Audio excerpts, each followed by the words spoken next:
नमस्कार। हिंदी क्लास में आपका स्वागत है और मैं आपके पास आज व्याकरण लेकर हाजिर हूं। ठीक है, व्याकरण में हमने क्या क्या पढ़ लिया था मैं आपको बताना चाहता हूं कि व्याकरण में हमने भाषा भाषा टॉपिक है वो हम पढ़ चुके हैं। और दूसरा टॉपिक हमने वर्ण विचार, है ना। ये दो टॉपिक है जो व्याकरण के हमने बहुत ही अच्छी तरह पढ़ लिए हैं। तीसरा टॉपिक है जो मैं आज लेकर आया हूं आपके सामने, वो है शब्द विचार। ठीक है, तो ये हिंदी मास्टर कैडर के जो एग्जाम है इसमें भाषा से संबंधित बहुत क्वेश्चन आते हैं। ठीक है, वर्णों से संबंधित बहुत क्वेश्चन आते हैं और शब्दों से संबंधित बहुत क्वेश्चन आते हैं। और दूसरी बात, विद्यार्थियों को इनमें ही बहुत ज्यादा क्या आती है, दिक्कत परेशानी आती है। ठीक है, और मैंने पहले भी बताया था कि जो वीडियो बन चुकी है भाषा की, उसमें ऐसा कोई प्रश्न नहीं है जो उससे उससे बाहर हो। ठीक है, और यही बात वर्ण विचार की है। वर्ण विचार की जब मैंने आपको वीडियो बनाई थी आपके लिए, तो उसमें भी जो सारे क्वेश्चन, टोटली मैंने सारे क्वेश्चन आपके लिए कवर अप कर दिए थे।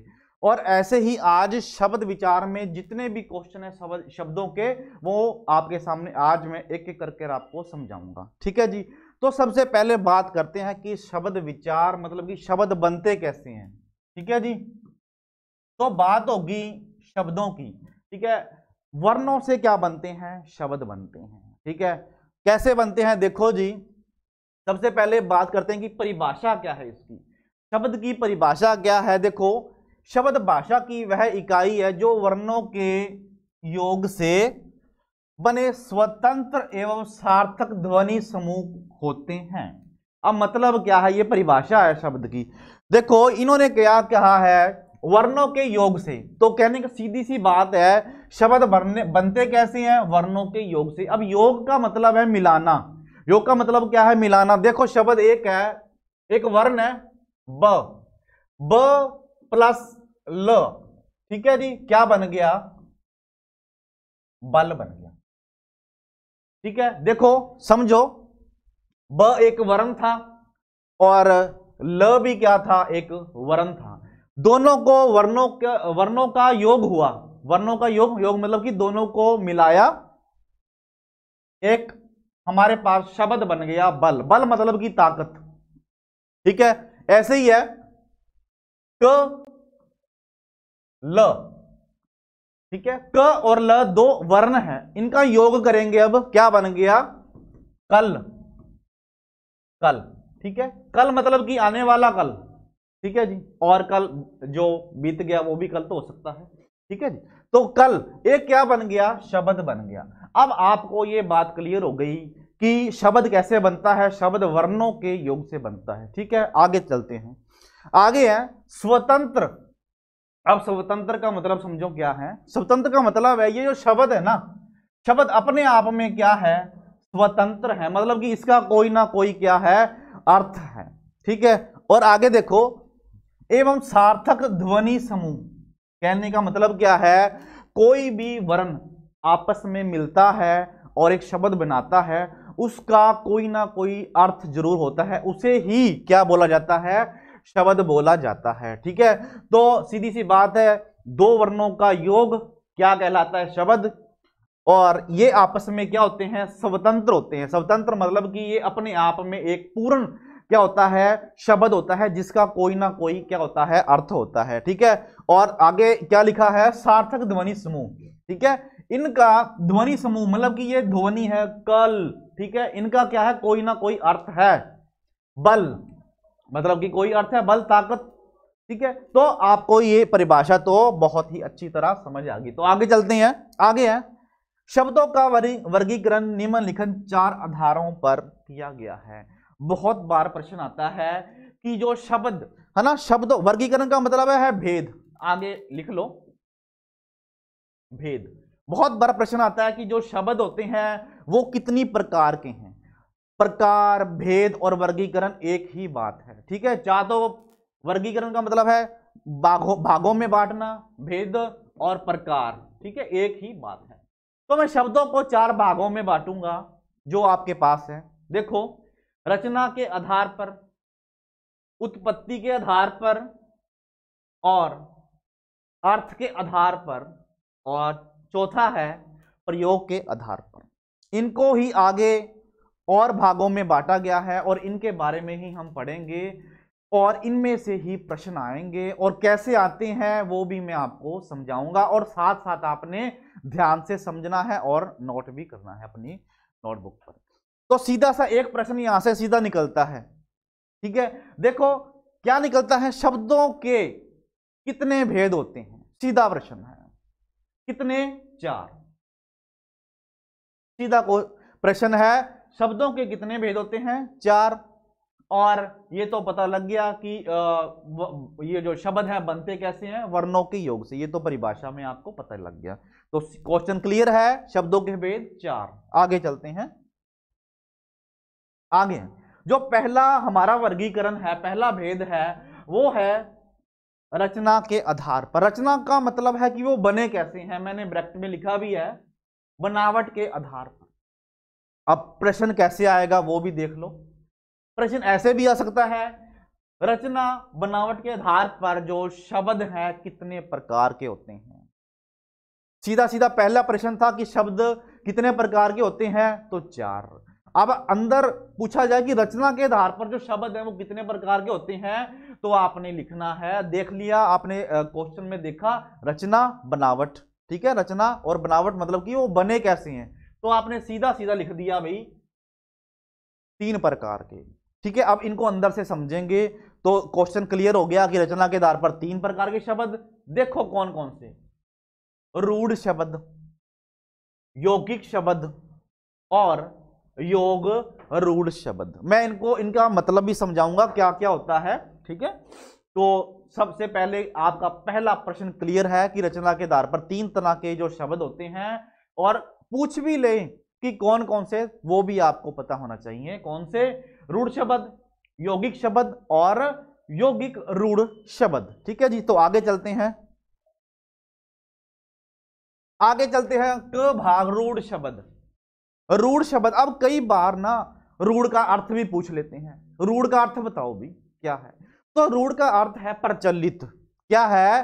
प्रचलित। कोई भी जो प्रथा है प्रचलित होना, तो वो रूढ़ का अर्थ है, ठीक है। तो रूढ़ का अर्थ भी पता लग गया आपको, क्या है? प्रचलित। आगे बात करते हैं कि रूढ़ शब्द क्या है, इसकी परिभाषा है। जो शब्द परंपरा, अब आ गया ना, उसमें आ गया, परिभाषा में ही आ गया। रूढ़ का मतलब क्या है? परंपरा या प्रचलित होना।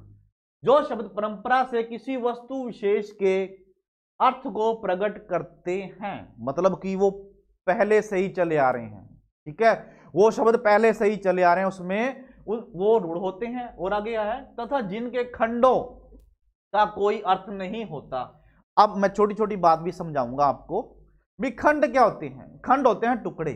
टुकड़े का मतलब है, जैसे ये शब्द है कल, ठीक है। आप कह रहे हो कल, और भी लिख लो, जरूरी नहीं है। कलम है, कलम। मैंने इसके खंड कर दिए। खंड मतलब कि क को यहां लिख दिया, ल को यहां लिख दिया और म को यहां लिख दिया, ठीक है। अब मैंने इसके खंड कर दिए। जब मैंने खंड कर दिए, ना तो क का कोई अर्थ है, ना ल का है, ना म का अर्थ है। खंड का मतलब है अलग अलग कर देना। आगे देखो, तथा जिनके खंडों का कोई अर्थ नहीं होता, ठीक है भी, इनके जब टुकड़े करेंगे इनका कोई अर्थ नहीं होता। आगे देखो, उन्हें रूढ़ शब्द कहते हैं, जैसे लड़का, पशु, आदमी, पुस्तक, सेना, पेड़, फूल आदि, ठीक है। अब इनके आप खंड कर लो। खंड का मतलब है टुकड़े कर लो और देखो इनके अर्थ निकलते हैं। अगर उसके अर्थ निकलते हैं तो ये रूढ़ शब्द नहीं है, ठीक है। देखो, आप लड़का लिख लो या लड़का। अगर इसका टुकड़े करोगे, ल को अलग करोगे, ड को अलग करोगे, क को अलग करोगे, इसका कोई अर्थ नहीं निकलता है, ठीक है। तो आगे चलते हैं। समझ आ गया आपको, है ना जी। तो दोबारा इसको सम मैं कर दूं। रूढ़ शब्द क्या है? जिसके हम, ये एक परंपरा प्रचलित शब्द होते हैं और जिसके खंड करने पर इसका क्या है, इसके खंडों का कोई अर्थ क्या ना निकले, ठीक है, और वाक्य ही नहीं निकलता। आगे चलो। आगे है यौगिक शब्द, दूसरा है, ठीक है। दूसरा है यौगिक शब्द। मैं आपको एक और बात बताना चाहता हूं कि जो एग्जाम में जो प्रश्न है ना, वो सीधे सीधे नहीं पूछे जाते, वो ऐसे नहीं पूछे जाते जैसे यौगिक शब्द बताओ। तो एग्जामिनर ने अपने हिसाब से जो लेवल है ना, जो प्रश्न पत्र का लेवल है, वो अपने आप वो घटा भी सकता है और वो बढ़ा भी सकता है। ये जो आपके ऊपर है कि वो आपकी जो क्षमता है, बौद्धिक क्षमता कौन सी, ज्ञानात्मक, बोधात्मक, प्रयोगात्मक, वो कौन सी क्षमता आपकी जो चेक करना चाहता है। तो आपको हर चीज पता होनी चाहिए, ठीक है। तो यौगिक शब्द, यौगिक का अर्थ क्या है? यौगिक का अर्थ है मेल। यौगिक का अर्थ है दो शब्दों का मेल। अब इसकी परिभाषा पढ़ेंगे। जो शब्द रूढ़ शब्दों के योग से बनते हैं उन्हें यौगिक कहते हैं। रूढ़ शब्दों के योग से बने हुए शब्दों के खंड सार्थक होते हैं। ये उसका क्या हो गया? रूढ़ शब्द का उल्ट हो गया। जब रूढ़ शब्द को हमने पढ़ा था तो हमने परिभाषा पढ़ी थी कि जब इसके भागों को, इसके खंडों को अलग किया जाता है तो कोई ना कोई अर्थ नहीं होता। ये उल्ट है, जब इसके भागों को अलग अलग किया जाएगा, खंडों में बांटा जाएगा, तो इसके क्या होंगे? अर्थ निकलेंगे। अब देखो, चेक करो, एक शब्द है रसोई घर, है ना, यहां पर लिखा है रसोई घर, मैंने अलग अलग कर दिया, रसोई को अलग लिख दिया, घर को अलग लिख दिया। आगे देखो, एक शब्द है विद्यालय, मैंने विद्या को अलग लिख दिया और लय को अलग लिख दिया, ठीक है। एक शब्द है बैलगाड़ी, मैंने बैल को अलग लिख दिया और गाड़ी को अलग लिख दिया। एक शब्द है धर्मशाला, मैंने धर्म को अलग लिख दिया और शाला को अलग लिख दिया। तो अब इनके ना दोनों के दो जो ग्रुप बने हैं, ये दो, इनके दोनों के अर्थ हैं। देखो, रसोई का भी अर्थ होता है जहां खाना बनता है, घर जहां पर कोई रहता है, विद्या, विद्या मतलब पढ़ाई, लय मीन्स लय, तुक लय वाली बात हो रही है, बैल, बैल पशु, गाड़ी एक गाड़ी, धर्म धर्म वाला, और शाला मतलब कि एक घर, ठीक है, धर्मशाला। तो कहने का मतलब क्या है? यौगिक शब्द कौन से होते हैं? दो जो रूढ़ शब्दों से बने होते हैं और इनके जब खंड होते हैं, इनको अलग अलग किया जाता है तो इनके अलग अलग ही क्या निकलते हैं? अर्थ निकलते हैं, ठीक है। तो योगी का अर्थ है मिलाना, ठीक है, कई बार पूछ भी लेते हैं। आगे आगे तीसरा है योग रूढ़। तीसरा क्या है? योग रूढ़। अब परिभाषा समझेंगे। वह शब्द जो दो या दो से अधिक शब्दों या शब्दांशों के मेल से बने हुए हैं परंतु जिनका अर्थ रूढ़ हो गया है। रूढ़ हो गया है मतलब कि वो क्या आ गया है? उसमें छिप गया है और अपने सामान्य अर्थ को छोड़कर विशेष अर्थ प्रकट करते हैं। अब मैं आपको समझाऊंगा कि ये परिभाषा क्या कह रहे हैं। परिभाषा में बताया गया है कि ये योग रूढ़ ऐसा शब्द है जो अपने सामान्य अर्थ को छोड़कर एक दूसरा ही अर्थ प्रकट करता है, उसे योग रूढ़ कहते हैं, ठीक है। मान लो एक शब्द है, उदाहरण समझोगे ना जब आपको पता लगेगा। यहां पर लंबोदर कर लो, लंबोदर, लंबोदर, ठीक है, ये नहीं है। अब ध्यान से समझो, लंबोदर एक शब्द है, लंबोदर, इसके जब इसको खंड करेंगे, लंबा, लंबा कर लो, लंबा, लंबा प्लस उदर, मतलब कि जिस उदर का पेट, उदर का मतलब होता है पेट, ठीक है, लंबा मतलब कि लंबा। अब लंबा पेट किसका होता है? गणेश जी का। किसका? गणेश जी का। तो यहां पर लंबोदर किसको कहा गया है? गणेश जी को कहा गया। आगे देखो, यहां पर लिखा हुआ है विशेष अर्थ गणेश है। लंबोदर लंबा और उदर का मतलब है पेट, ठीक है, जिसका पेट बड़ा होता है, लंबा होता है, उसे गणेश जी कहा गया है। तो ये शब्द ऐसा शब्द है जो अपने सामान्य अर्थ को छोड़कर एक अलग अर्थ बता रहा है, ठीक है। आगे है जलद। जलद को क्या? मेघ, मेघ मतलब कि बादल, जलद जो पानी बरसाते हैं, ठीक है। या जलद को क्या बोला गया है? मेघ, बादल। आगे है पीतांबर। पीतांबर विष्णु को, पीले वस्त्र धारण करने वाले जो विष्णु, विष्णु जो भगवान है। आगे दशानन। दशानन 10 सिरों वाले, 10 सिरों वाला कौन होता है? रावण होता है, ठीक है। तो योग रूढ़ क्या है? जो अपने सामान्य अर्थ को छोड़कर जो एक विशेष अर्थ का बोध कराते हैं, ठीक है, उन्हें योग रूढ़ बोला जाता है। आगे है आगे उत्पत्ति के आधार पर, ठीक है, उत्पत्ति के आधार पर शब्दों के कितने भेद होते हैं, सीधा सीधा प्रश्न आएगा आपको। बताओ भाई, उत्पत्ति के आधार पर जो शब्दों के कितने भेद हैं, तो आपने बता देना है 4। अगर पूछ भी ले कौन कौन से, तो आपने बता देना है तत्सम शब्द, तद्भव, देशज, विदेशज, द्विज, जा, उनको शंकर शब्द भी कह सकते हैं। तो इनकी हम परिभाषा, ये कौन से शब्द है ये भी पढ़ेंगे। आगे है सबसे पहले तत्सम शब्द कौन से होते हैं। तो देखो परिभाषा, देखो संस्कृत भाषा के जो शब्द हिंदी में बिना किसी परिवर्तन के अपने मूल रूप में प्रयुक्त होते हैं वे तत्सम कहलाते हैं। जैसे हस्त, हस्ती, तृण, यहां पर तृण कर लो, तृण, घृत, वानर आदि, ठीक है। अब परिभाषा क्या है तत्सम का, देखो यहां पर सम लगा है। देखो तत्सम और तद्भव में ना जो विद्यार्थी उलझ जाते हैं, परिभाषा को मैं एक थोड़े तरीके से समझाऊंगा, ठीक है, थोड़ा क्लू देकर समझाऊंगा कि देखो यहां पर एक शब्द आया स का मतलब क्या है, समान। समान मतलब कि जो बदला ना हो, ठीक है, मतलब कि जो संस्कृत भाषा के जो शब्द किसी हिंदी में बिना किसी परिवर्तन के अपने मूल रूप में प्रयुक्त हुए हैं, परिवर्तन इसमें नहीं हुआ। और ये शब्द कौन से हैं, संस्कृत भाषा के हैं, और इसमें जो परिवर्तन नहीं हुआ, ये बिल्कुल जैसे संस्कृत में थे वैसे ही क्या है हिंदी में, वैसे ही है जैसे संस्कृत में थे वैसे ही हिंदी में, और इनमें कोई भी परिवर्तन नहीं हुआ, ठीक है। सम से याद लगा लो कि समान, समान मतलब कि कोई भी बदलाव इसमें नहीं है, ठीक है। कौन कौन से, हस्त, हस्ती, तृण, घृत, वानर। और इनके मैं आपको मतलब भी बता देता हूं। हस्त का मतलब होता है हाथ, हस्ती का मतलब होता है हाथी, तृण का मतलब होता है तिनका, घृत का मतलब होता है घी, वानर का मतलब होता है बंदर, ठीक है जी। तो ये क्या है, तत्सम शब्द है। आगे है, आगे तद्भव।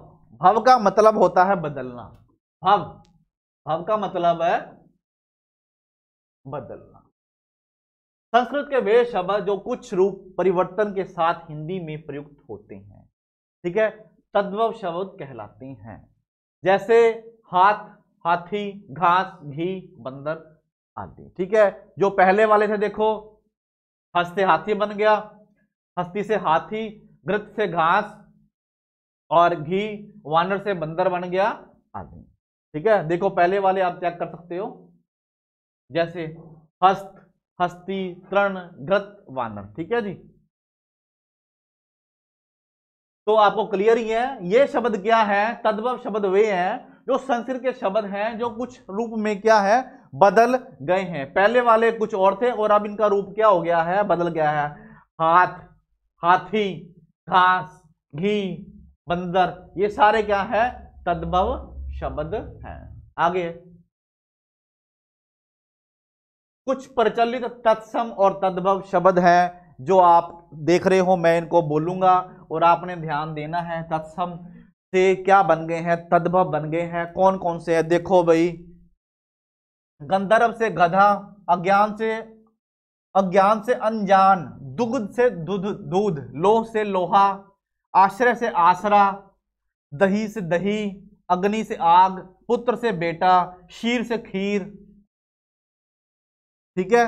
देखो ये जो बदलने हैं ये भव हैं, तद्भव हैं, ठीक है। जो शब्द बदल गए हैं वो कौन से हैं, तद्भव है। आगे मुख से मुंह, सूर्य से सूरज, ग्राम से ग्राम, मोतिक से मोती, तृण से तिनका, पत्र से पत्ता, कार्य से काम, कर्ण से कान, रात्रि से रात। आगे है चंद्र से चांद, जीवा से जीव, लक्ष्य से लाख, पिपासा से प्यास, हस्ती से हाथ, उलक से उल्लू, अश्रु से आंसू, अस्थि से हड्डी।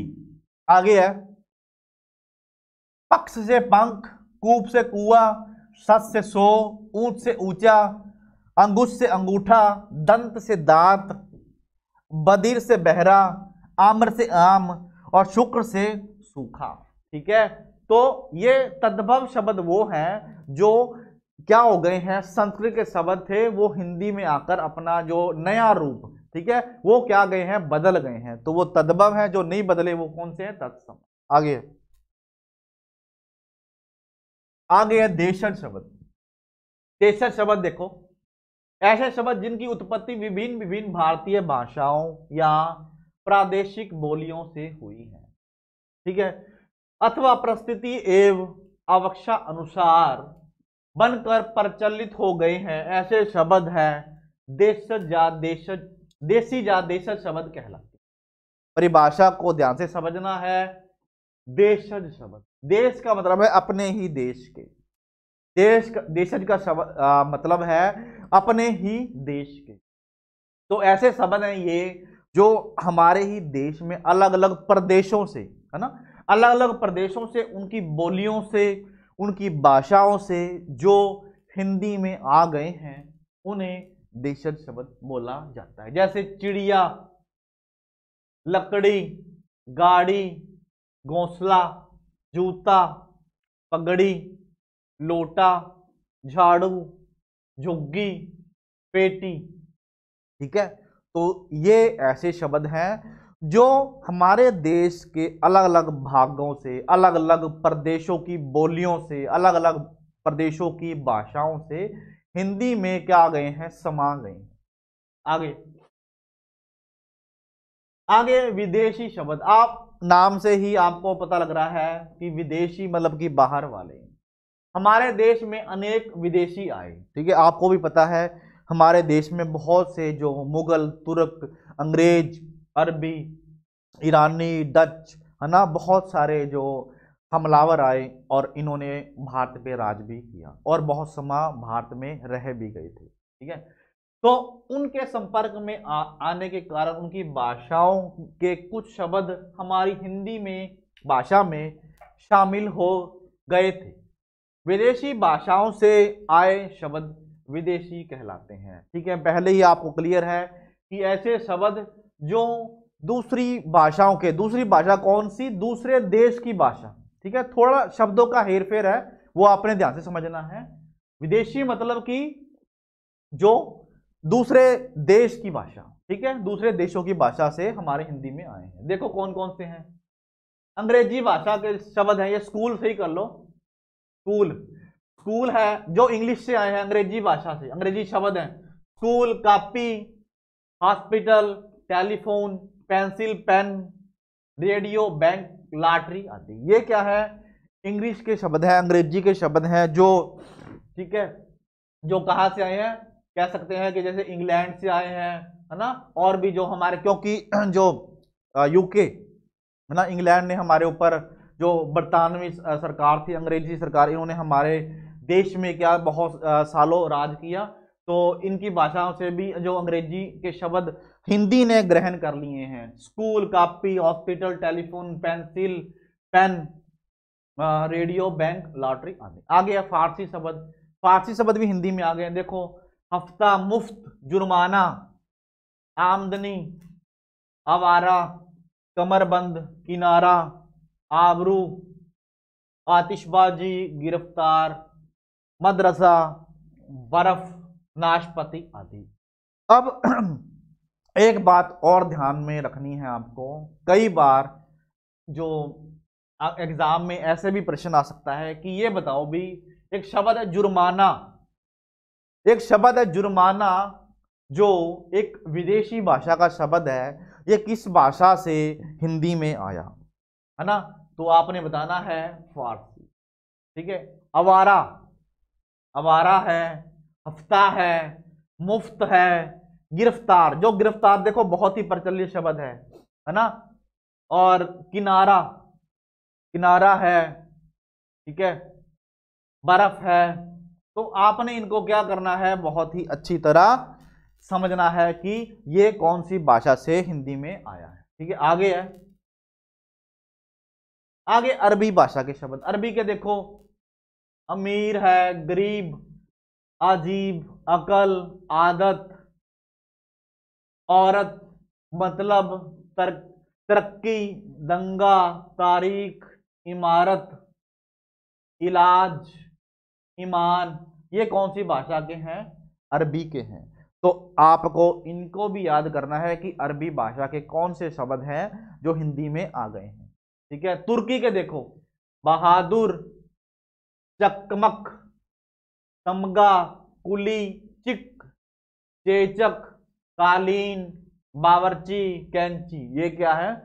तुर्की भाषा के शब्द है। आगे पुर्तगाली के देखो, आल्पीन, तंबाकू, साबुन, तौलिया, फीता, बाल्टी, अलमारी।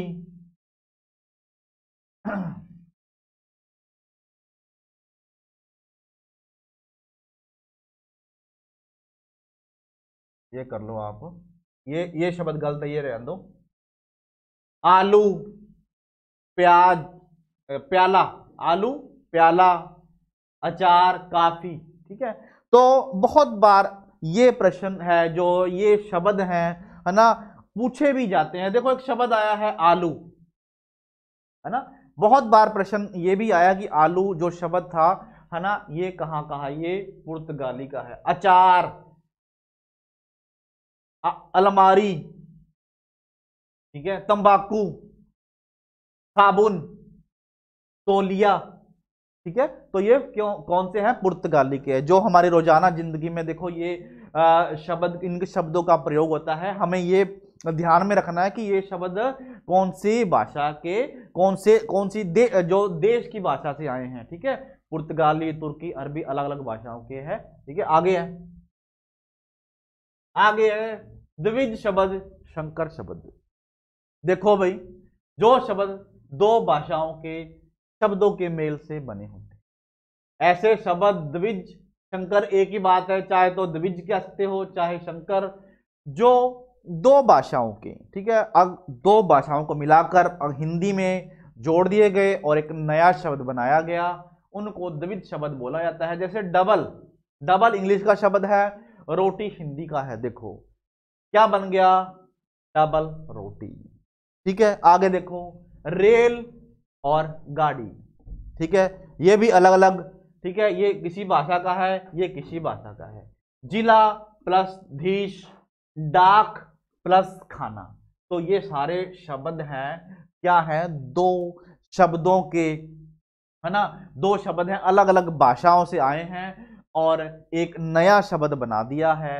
ठीक है, इनको द्विज शब्द या संकर शब्द कहा गया है। आगे देखो, आगे अर्थ के आधार पर, अर्थ के आधार पर शब्द। अब कई बार प्रश्न ऐसे भी आ जाता है कि अर्थ के आधार पर शब्द बताओ कितने प्रकार के हैं, तो आपने सीधा बता देना है अर्थ के आधार पर शब्द हैं वो दो प्रकार के होते हैं।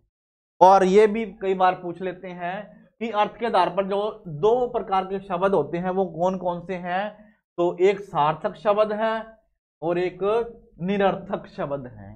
ठीक है, तो सार्थक शब्दों की परिभाषा हम करेंगे। सबसे पहले सार्थक शब्द, परिभाषा ये है, जिन शब्दों का कुछ ना कुछ अर्थ हो अर्थात अर्थयुक्त शब्दों को सार्थक शब्द कहते हैं। जैसे बच्चा, मैदान, कक्षा, अध्यापक। ठीक है, तो कहने का मतलब क्या है? सार्थक शब्द वो हैं जिनके कोई ना कोई क्या निकले? अर्थ निकले। ठीक है, ये मैंने जितने भी शब्द बोले हैं, बच्चा छोटा बच्चे की बात हो रही है, मैदान खेलने वाले की, कक्षा जहाँ पढ़ाई होती है बच्चे पढ़ते हैं, अध्यापिका जो क्लास में एक अध्यापिका पढ़ाती है, तो इन मैंने शब्द बोले हैं, इनके कोई ना कोई अर्थ है, तो सीधी सी बात है जिसका अर्थ निकले वो सार्थक।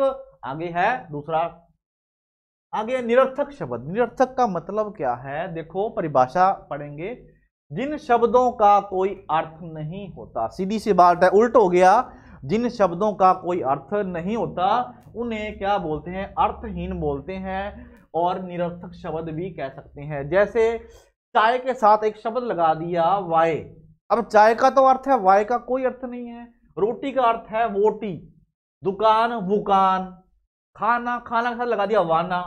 ठीक है, तो देखो वाय, वोटी, वुकान, वाना, तो ऐसे शब्द जो सार्थक शब्दों के साथ तो आ जाते हैं लेकिन उनका कोई अर्थ नहीं होता, उन्हें कौन से शब्द बोलते हैं? निरर्थक शब्द कहते हैं। ठीक है जी, आगे है इन शब्द युग्मों में दूसरे शब्द का कोई अर्थ न होने पर लोग पर्याय सार्थक शब्दों के साथ इनका प्रयोग करते हैं। सार्थक शब्द के निम्नलिखित भेद हैं। हाँ जी, तो सार्थक शब्द हैं उनके आगे कितने भेद हैं? 4 भेद हैं।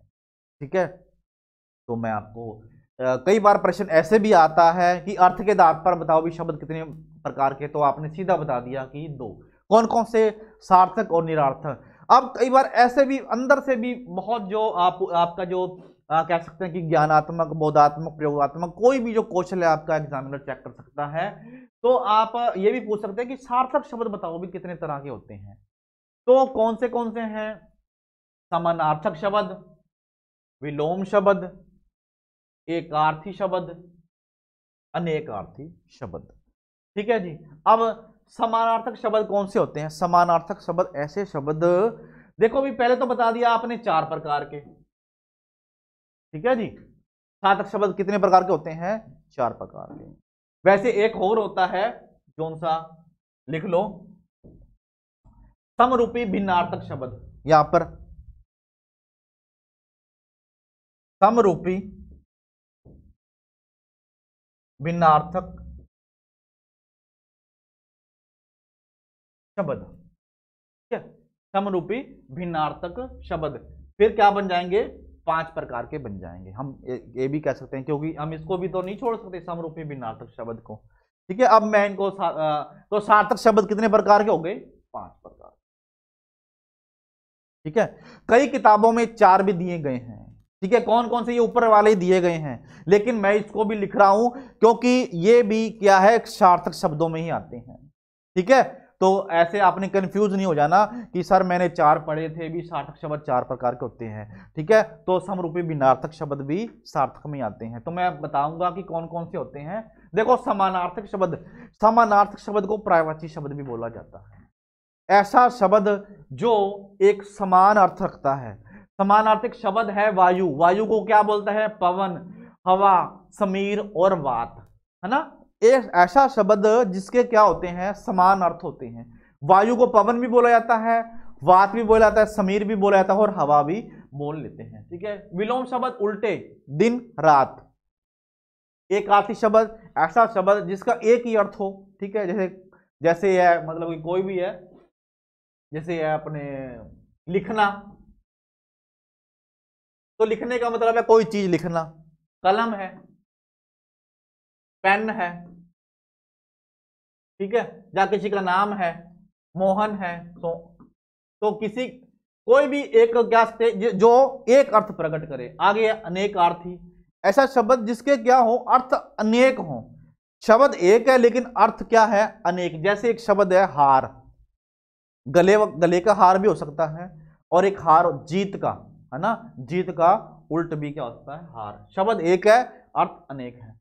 समरूपी भिन्नार्थक शब्द कौन से होते हैं? समरूपी भिन्नार्थक ऐसे शब्द होती हैं जिनकी आवाज सुनने में जो एक जैसे लगते हैं, सुनने में एक जैसे लगते हैं, लेकिन वो जब इनको प्रयोग किया जाता है तो क्या हो जाते हैं? वो अलग अलग प्रयोग किए जाते हैं। उनको क्या बोला जाता है? समरूपी भिन्नार्थक शब्द बोला जाता है। इनकी जो साउंड होती है एक ऐसी लगेगी आपको कि एक जैसी है। ठीक है, तो इनको क्या बोला जाता है? समरूपी भिन्नार्थक शब्द। तो सार्थक शब्द कितने प्रकार के होंगे? 5 प्रकार के होंगे। आगे समानार्थिक शब्द, जिन शब्दों के अर्थ में समान हो। आगे इनको ही आगे बताया गया है, मैंने बता ही दिया। जिन शब्दों के अर्थ में समानता हो, एक ही वस्तु के, जैसे इन्होंने बोला है समानार्थिक शब्द को पर्यायवाची भी बोला है, जैसे हवा, वायु, समीर, पवन। ठीक है, ये तो बता ही दिया मैंने। आगे विलोम, विलोम उल्टा, जैसे जो किसी शब्द का उल्टा अर्थ प्रकट करते हैं। विपरीत अर्थ, हार का जीत, अंदर और बाहर। ठीक है, आगे है एकार्थी, एक अर्थ वाले, जैसे लड़का, पुस्तक, पेड़, घर, कुत्ता। ठीक है, ये इसका अर्थ क्या होगा? एक ही होगा। आगे अनेकार्थी, यह शब्द एक होगा, अर्थ अनेक, इन शब्दों के अनेक अर्थ निकलते हों। ठीक है, हिंदी में ऐसे बहुत से शब्द हैं जो अनेक अर्थ, जैसे धन है, मतलब, प्रयोजन और व्याख्या। ठीक है, आगे है, आगे प्रयोग के आधार पर। ठीक है, जो 4 नंबर है, प्रयोग के आधार पर शब्द कितने प्रकार के होते हैं। वाक्यों में शब्दों का किस रूप में प्रयोग किया जाता है, इस आधार पर शब्दों को 2 भागों में बांटा है, विकारी और अविकारी। तो आपने बता देना है प्रयोग के आधार पर जो शब्द है वो कितने प्रकार के हैं, 2 प्रकार के। ठीक है, कौन कौन से, विकारी और अविकारी। अब बहुत से जो विद्यार्थी हैं उनको विकार का मतलब है ना, विकार, विकार क्या होता है, विकार का मतलब होता है उसमें बदलाव। ठीक है, विकार पैदा होना, बदलाव पैदा होना, तो विकारी का अर्थ है उसमें कुछ बदलाव होना, परिवर्तन होना, उसे विकारी शब्द बोला जाता है। तो प्रयोग के आधार पर 2 तरह के हैं, विकारी और अविकारी। ठीक है, तो सबसे पहले विकारी शब्द की हम परिभाषा देखेंगे। जो शब्द लिंग, वचन, कारक तथा काल के अनुसार अपना रूप बदल लेते हैं, विकारी शब्द कहलाते हैं। देखो, जो शब्द क्या है, लिंग, वचन, कारक के तथा काल के अनुसार अपना रूप क्या है, बदलते हैं। देखो सीधी सी बात है, इसमें जो विकार पैदा होता है, विकार मतलब कि ये बदले जा सकते हैं। ठीक है, ये बदले जा सकते हैं किसके अनुसार, लिंग, वचन के अनुसार। देखो मैं आपको एक उदाहरण दिखाता हूं, और ये कौन कौन से भी होते हैं, कई बार ऐसे भी पूछ लेते हैं। पहली बात तो ये है कि आपको परिभाषा क्लियर होनी चाहिए। विकारी का अर्थ क्या है, बदलाव। ठीक है, जो वाक्य होगा, वो जो पूरा शब्द होगा वो बदला जाएगा। ठीक है, जो शब्द लिंग, वचन, कारक तथा काल के अनुसार अपना रूप बदल लेते हैं, सीधी सी बात है, पहले तो ये बदले जाते हैं। ठीक है, अगर बदले जाते हैं तो क्या है, विकारी शब्द है। अब दूसरा क्वेश्चन ये है कि ये कितने तरह के होते हैं, तो ये कितने तरह के, 4। अब तीसरा प्रश्न ये है कि ये कौन से होते हैं, तो कौन से, संज्ञा, सर्वनाम, विशेषण और क्रिया। ठीक है जी, अब देखो, अब बदले कैसे जाते हैं। शब्द है एक लड़का। ठीक है, लड़का क्या है, संज्ञा है। ठीक है, लड़का खेल रहा है। ठीक है, लड़का खेल रहा है, यहां पर देखो लड़के खेल रहे हैं। देखो परिवर्तन क्या हुआ है, लड़का एक था, क्या बना दिया, लड़के बना दिया। ठीक है, देखो लिंग जो संज्ञा थी, ये लड़का क्या था, संज्ञा। हमने पहले भी बताया गया है कि जो विकारी शब्द हैं वो कौन कौन से होते हैं, संज्ञा, सर्वनाम, विशेषण और क्रिया। अब लड़का देखो, पहले यहां पर लड़का था एक, और क्या बना दिया, लड़के बना दिया। ठीक है, साथ साथ में बदलाव हो गया, क्रिया बदल गई। लड़का खेल रहा है, खेल रहा है, यहां पर रहा है, यहां पर देख लो लड़के खेल रहे हैं। तो ये जो विकार हुआ है किसके कारण हुआ है, यहां पर जो ये लड़का है ना, ये क्या थी, एक संज्ञा थी, है ना, क्या थी, एक संज्ञा थी। और दूसरे हम ये भी कह सकते हैं कि देखो इनके जो हमने लिंग बदले हैं, है ना, लिंग, और इनमें हमने वचन बदला है। लिंग और वचन बदलने पर जो क्रिया में परिवर्तन आता है, देखो परिवर्तन, मैंने यहां पर वचन को ले लिया। वचन को कैसे लिया है, लड़का क्या है, यहां पर एक था, मैंने लड़के बना दिया, तो साथ ही साथ बदलाव आ गया, विकार पैदा हो गया। रहे हैं, यहां पर क्या था, रहा था, और यहां पर क्या थे, रहे हैं। ठीक है, मैंने वचन बना दिया, मतलब कि ज्यादा बना दिए। अब देखो आगे है, वह एक है, वह पढ़ता है। अब देखो वह क्या है, वह क्या है, वह सर्वनाम है। ठीक है, वह क्या है, सर्वनाम है। अब मैं वह को वे कर दूंगा, वे ज्यादा बना दूंगा, ज्यादा, ठीक है, वह तो एक है, ठीक है, वचन बना दूंगा मैं, वचन।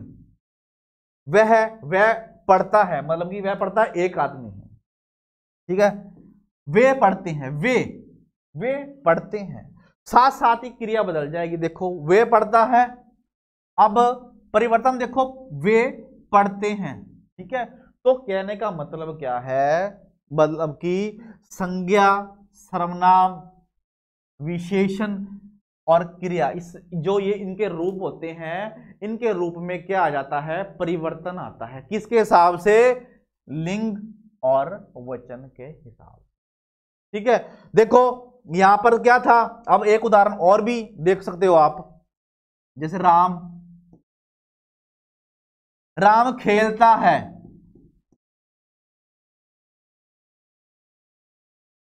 ठीक है, राम खेलता है। कोई भी आप ऐसे भी लिख सकते हो कि राम फुटबॉल खेलता है, उसका कोई वो मैटर नहीं करता। देखो राम खेलता है, आगे है, आगे गीता खेलती है। अब देखो परिवर्तन देखो, या तो वचन वचन चेंज हो रहे हैं ना, लड़का, लड़के, वह, वे, ठीक है। यहां पर देखो है तो ये संज्ञा ही, राम भी संज्ञा है और गीता भी क्या है, संज्ञा है, लेकिन इनके जो लिंग परिवर्तन होते हैं तो क्या है, इनमें विकार पैदा हो जाता है, ये शब्द बदले जाते हैं। देखो यहां पर राम था, राम खेलता है, ठीक है, आगे मैंने क्या किया, लिंग परिवर्तन कर दिया, राम के जगह पर मैंने गीता लिख दिया, तो साथ साथ ही विकार पैदा हो गया, गीता के हिसाब से क्रिया बदल गई। देखो खेलती, वहां पर खेलता था, यहां पर क्या हो गया, खेलती हो गया। किसके कारण हुआ है, ये लिंग परिवर्तन के कारण हुआ है। और ये शब्द कौन से थे, ये शब्द क्या थे, संज्ञा शब्द थे, ठीक है। चाहे संज्ञा हो, सर्वनाम हो, विशेषण हो, क्रिया हो, इनको बदला जा सकता है, इनके लिंग और वचन को बदला जा सकता है। इसी के कारण ही जो एक वाक्य में क्या आता है, परिवर्तन आता है, ठीक है। किनके कारण, संज्ञा को बदला जा सकता है, सर्वनाम को, विशेषण को और क्रिया को, ठीक है। आगे है अविकारी, जहां पर अ लग जाता है वो क्या हो जाता है, विलोम बन जाता है, ठीक है। कोई भी है, विकारी का विकारी के आगे अ लग गया तो वो विलोम बन गया, विपरीत बन गया, अविकारी उल्ट हो गया। जो शब्द वाक्य में प्रयुक्त होने पर लिंग, वचन, कारक तथा काल के अनुसार अपना रूप नहीं बदलते, अविकारी शब्द कहलाते हैं, ठीक है। देखो अभी इनका चाहे लिंग बदलो, चाहे वचन बदलो, कुछ भी अगर बदल दो तो क्या इसमें परिवर्तन नहीं होता, ठीक है, परिवर्तन नहीं होता, कोई बदलाव नहीं होता। ये 4 प्रकार के होते हैं, क्रिया विशेषण, संबंध बोधक, समुच्चय बोधक, विस्मय बोधक, ठीक है। जैसे है यहां पर है, राम तेज दौड़ता है, ठीक है, राम तेज दौड़ता है, राधा तेज दौड़ती है। अब आपको ध्यान से समझना है, शब्द है यहां पर तेज, तेज शब्द है क्रिया विशेषण, तेज शब्द क्या है, क्रिया विशेषण, ठीक है। अब मैं तेज को बदल ही नहीं सकता, मैं तेज को नहीं बदल सकता, ठीक है, क्योंकि क्रिया विशेषण है, चाहे मैं इसका लिंग, वचन कुछ भी बदल दूं, मैं तेज को नहीं बदल सकता। क्यों, क्योंकि ये क्रिया विशेषण है और ये अविकारी शब्द है। यही तो आपने ध्यान में समझना है कि शब्द को पहचानना है, ठीक है। आपको क्या संज्ञा, सर्वनाम, क्रिया विशेषण, संबंध बोधक, समुच्चय बोधक और विस्मय बोधक का भी पता होना चाहिए, ठीक है। अब मैंने एक शब्द यहां पर तेज, यही तो एग्जाम में गहराई से प्रश्न पूछे जाएंगे, सीधा नहीं पूछा जाएगा अभी अविकारी कितने प्रकार के होते हैं, 4, कौन कौन से, क्रिया विशेषण, संबंध बोधक, समुच्चय बोधक, विस्मय बोधक, तो ये तो पूछे ही जाएंगे। लेकिन आपको ये भी तो पता होना चाहिए कि राम तेज दौड़ता है, तेज क्या है, तेज क्या है, क्रिया विशेषण है, तेज क्या है, क्रिया विशेषण है। अब बताओ कैसे बदल, क्या है इसमें, क्या विकारी शब्द तेज ढूंढ लिया आपने, तेज कौन सा है, क्रिया विशेषण। अब आगे देखो, अब तेज को मैं नहीं बदल सकता, चाहे मैं लिंग परिवर्तन कर दूं, मैं राम की जगह पर मैंने राधा कर दिया। देखो यहां पर राम तेज दौड़ता है, मैंने यहां पर लिख दिया राधा तेज दौड़ती है। मैंने क्रिया तो बदल दी, यहां पर दौड़ती है, राधा के हिसाब से परिवर्तन हो गया, राम के हिसाब से दौड़ता है। लेकिन मैं तेज शब्द है ना, तेज शब्द है, इसको नहीं बदल पाया। क्यों नहीं बदल पाया? क्योंकि ये क्या है, अविकारी शब्द है। ठीक है, ये क्रिया की विशेषता बता रहा है, इसलिए ये क्या है, क्रिया विशेषण शब्द है, और मैं इसको बदल नहीं पाया। ठीक है, और जो नहीं बदला जाता वही क्या है, वही अविकारी शब्द है। ठीक है, आगे देखो दूसरी उदाहरण। लड़का घर के बाहर खड़ा है, लड़का घर के बाहर खड़ा है, लड़की घर के बाहर खड़ी है, वही बात है। देखो इसमें भी आपने ध्यान से समझना है, यहां पर भी जो लिंग परिवर्तन हो गया, लड़का का लड़के के जगह पर लड़की आ गया, खड़ा है इसकी जगह पर खड़ी है आ गया। ठीक है, और जो परिवर्तन देखो किसमें नहीं हुआ, के बाहर, के बाहर, घर के बाहर, सॉरी घर के बाहर, घर के बाहर। मैं घर के बाहर में परिवर्तन नहीं कर पाया। क्यों नहीं कर पाया भाई? क्योंकि ये शब्द क्या है, अविकारी शब्द है। यही तो मैंने आपको समझाना है। पहले वाले में हमने लिंग परिवर्तन कर दिया था और हम एक शब्द को नहीं बदल पाए थे, तेज, और वो हमने शब्द पहचाना था, वो क्या है, क्रिया विशेषण है, इसलिए हम नहीं बदल पाए। इसमें भी वही बात है, घर के बाहर नहीं बदला जा रहा भाई। देखो घर, लड़का बदल दिया, लड़की, खड़ा है लड़के के हिसाब से, यहां पर है खड़ी है, घर के बाहर मैंने नहीं बदल सका। क्यों? क्योंकि ये क्या है, संबंध बोधक है, संबंध बोधक है, संबंध बता रहा है, एक शब्द का दूसरे के साथ संबंध जोड़ रहा है, तो मैं इनको तो बदल ही नहीं सकता। क्यों? क्योंकि ये किस में आते हैं, ये अविकारी शब्द है। अब के बाहर को मैं क्या कर बदल दूंगा, ना मैं बदल सकता हूं, ना ही आप बदल सकते हो। बस समझना है हमने कि ये जो के बाहर है ये कौन सा शब्द है भाई। तो एग्जाम में ये भी आ सकता है, अभी बताओ भी के बाहर कौन सा शब्द है, कौन सा शब्द है, संबंध बोधक। अब इसके लिए आपको यह भी पता होना चाहिए कि संबंध बोधक की परिभाषा क्या है ना। तो हमने क्रिया विशेषण, संबंध बोधक, समुच्चय बोधक और विस्मय बोधक को भी बहुत ही अच्छी तरह पढ़ना है। ठीक है, तो ये बात आपको क्लियर हो गई। ठीक है, अगली वीडियो में मैं आपको ये सभी आगे डिटेल से कराऊंगा। ठीक है, तो अब यह आपको इतना ही करना है कि ये शब्द देखना है कि के बाहर क्या है, घर के बाहर कौन सा है, संबंध बोधक। क्यों? ये एक शब्द का दूसरे शब्द से क्या बता रहा है, संबंध बोधक बता रहा है, संबंध बता रहा है। इंग्लिश में जिसको क्या बोलते हैं, प्रेपोजिशन। एक और आपको थोड़ा सा आसान कर दूं, इंग्लिश में इसको संबंध बोधक को प्रेपोजिशन बोलते हैं, शब्दों को जोड़ना। ठीक है, तो के घर के बाहर मैं नहीं बदल सकता, यहां भी नहीं बदल सकता, लिंग परिवर्तन हो जाएगा, क्रिया भी बदल जाएगी, यहां भी लिंग परिवर्तन हो जाएगा, क्रिया भी बदल जाएगी, लेकिन मैं इसको नहीं बदल सकता। क्यों? क्योंकि ये क्या है, अविकारी शब्द है। अब ऐसे भी पूछ लिया कि कौन सा अविकारी है, तो ये भी आपको पता होना चाहिए, संबंध बोधक। वो पिछले वाली उदाहरण में तेज शब्द क्या था, क्रिया विशेषण था। क्रिया की हम क्या बता रहे थे, विशेषण बता रहे थे। कैसे? जैसे राधा दौड़ रही है, तो दौड़ तो बढ़ रही है, क्रिया कर रही है, तेज दौड़ रही है, मतलब कि क्रिया की क्या बता रहे हैं हम, विशेषता बता रहे हैं। ठीक है जी, तो आगे बात करते हैं। उपयुक्त वाक्यों में तेज बाहर शब्द अविकारी शब्द है, लिंग परिवर्तन होने पर भी इसमें कोई परिवर्तन नहीं हुआ है। ठीक है, तो इसी के साथ ही मैं आज आपको जो शब्द है ना, मैंने आपको क्या समझाए हैं, शब्द समझाए हैं,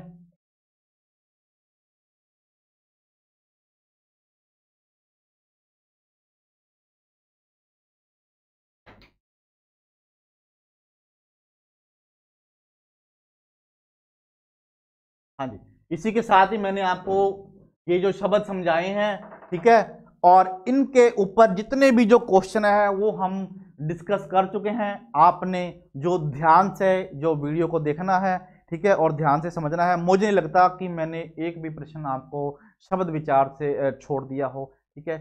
इसी के साथ ही मैं इजाज़त चाहता हूँ। नमस्कार।